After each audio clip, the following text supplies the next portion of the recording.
April 1ರವರೆಗೂ ಕೂಡ ಯಶಸ್ವಿನಿಯನ್ನು ನೋಂದಣಿ ಮಾಡ್ತಕ್ಕಂಥ ಒಂದು ಅವಕಾಶ ಇವತ್ತು ಸರ್ಕಾರ ಕೊಟ್ಟಿರತಕ್ಕಂಥ ಹಿನ್ನೆಲೆಯಲ್ಲಿ ನೀವೆಲ್ಲ ಏನು ನಮ್ಮ ಸಂಘಗಳ ಕಾರ್ಯದರ್ಶಿಗಳು ಮತ್ತು ಇವತ್ತು ವಿಶೇಷವಾಗಿ ನಮ್ಮ ಟೆಸ್ಟರ್ಗಳು ಕೂಡ ಬಂದಿದ್ದೀರಾ.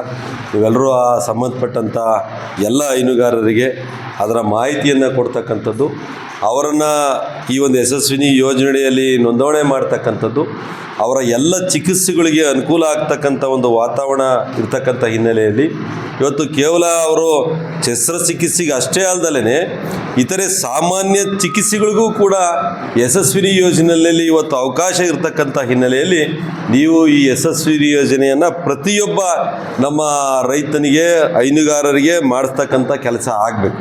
ಅವರ ಒಂದು ವೇಳೆ ಏನಾದರೂ ಕೂಡ ಸದಸ್ಯತ್ವ ಇಲ್ಲದಂಥ ಸಂದರ್ಭದಲ್ಲಿ ಅವರ ಸದಸ್ಯತ್ವವನ್ನು ಕೂಡ ನೀವು ನೋಂದಣಿ ಮಾಡಿ. ಅದೇನು ಎ ಶೇರಲ್ಲ, ಬಿ ಶೇರಲ್ಲಿ ನಾನ್ ಮೆಂಬರ್ ಅಡಿನಲ್ಲಿ ಅವರಿಗೆ ಸದಸ್ಯತ್ವವನ್ನು ಕೊಟ್ಟು ಅದರ ಅಡಿನಲ್ಲಿ ನೀವು ಅವ್ರಿಗೆ ಯಶಸ್ವಿನಿ ಯೋಜನೆಯನ್ನು ಕೊಡ್ತಕ್ಕಂಥ ಕೆಲಸವನ್ನು ನಮ್ಮ ಕಾರ್ಯದರ್ಶಿಗಳು ಮಾಡಬೇಕು. ಇದೊಂದು ಭಾಳ ಮುಖ್ಯವಾಗಿ ನೀವು ಮಾಡಬೇಕಾಗ್ತಕ್ಕಂಥದ್ದು. ಎಷ್ಟೋ ಜನ ನಮ್ಮ ರೈತರು ಕಾಯಿಲೆ ಬಂದಾಗ ಅವತ್ತು ನಂದು ಯಶಸ್ವಿನಿ ಯೋಜನೆ ಇಲ್ಲ ಅಂತೇಳಿ ಇವತ್ತು ಕೇಳ್ತಕ್ಕಂಥದ್ದು ನಾವು ನೋಡಿದ್ದೀವಿ. ಅದಾಗಬಾರ್ದು.